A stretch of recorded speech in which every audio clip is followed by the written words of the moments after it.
ஆண்டவரும் உலக ரட்சிகர் மீட்பெருமா இருக்கிற இயேசு கிறிஸ்து 40 நாமத்தினால் யாவருக்கும் காலை வாழ்த்துக்கள். இன்றைக்கும் வாழ்வுதரும் உணவின் வழியாய் உங்களை சந்திப்பதில் மிக்க மகிழ்ச்சி.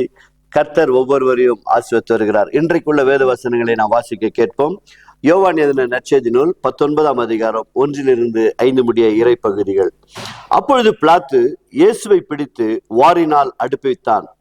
போர்ச்சேவகர் முள்ளுகளினால் ஒரு முடியை பின்னி அவர் சிரசின் மேல் வைத்து சிவப்பான ஒரு அங்கியை அவருக்கு உடுத்தி, யூதருடைய ராஜாவே வாழ்க என்று சொல்லி அவரை கைகளினால் அடித்தார்கள்.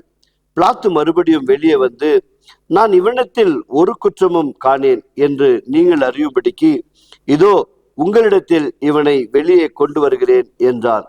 இயேசு முள்முடியும் சிவப்பங்கியும் தரித்தவராய் வெளியே வந்தார். அப்பொழுது பிலாத்து அவர்களை நோக்கி, இதோ இந்த மனுஷன் என்றார். செபிப்போமாக. கிருபையுள்ள நல்ல ஆண்டவரே, எங்களுக்காக எல்லா அவமானங்களையும் துக்கங்களையும் முள்முடிகளையும் சுமந்து கொண்டவராய், ஒரு குற்றமும் செய்யவில்லை என்று தெரிந்தும் கூட குற்றவாளியின் கூட்டணியில் நிற்க வைப்பது போல உம்மை நிற்க செய்தார்கள் அப்பா. தகப்பனே, இன்றைக்கும் இந்த நிகழ்ச்சியின் வழியா எத்தனையோ நிரபராதிகள் இந்த உலகத்தில் வாழ்கிறார்கள் சுவாமி. எத்தனையோ நல்ல மனிதர்கள் இருக்கிறார்கள் ஆண்டவரே. அவர்களை இப்படிதான் அவமானப்படுத்தி நிந்தைப்படுத்தி நின்று கொண்டிருக்கிற பிள்ளைகளை இந்த நிகழ்ச்சியின் வழியா குடும்பங்களில் இந்த நிகழ்ச்சியை பார்க்கிற ஒவ்வொரு குடும்பத்தில இப்படிப்பட்ட அவமான நிந்தைகள் ஆண்டவரை பட்டு இருப்பார் என்று சொன்னால், நீர் இவர்களை ஆற்றி தேற்றி பலப்படுத்தி ஆசீர்வதிக்கும்படியா செபிக்கிறோம் அப்பா.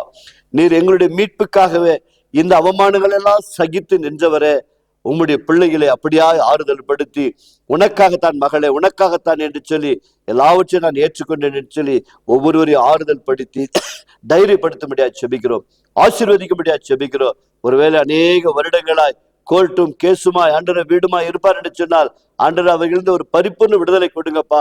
ஒரு நியாயத்தை வழங்கும்படியா செபிக்கிறோம். நிலத்தின் காரியங்கள் மற்ற எந்த ஒரு காரியத்திலும் ஆண்டவரை கோர்ட்ல ஆண்டவரை சிக்கி தவித்து கொண்டு இருப்பார் சொன்னால், எனக்கு ஒரு நியாயம் கிடைக்காதா என்று சொல்லி காத்திருக்கிற உடைய பிள்ளைகளை கர்த்தர் ஆசீர்வதித்து நியாயத்தை வழங்கும்படியாய் மீட்பர் இயேசு நாமத்தால் செபிக்கிறோம் பிதாவே, ஆமேன். God bless you. கர்த்தர் உங்களை ஆசீர்வதிப்பாராக.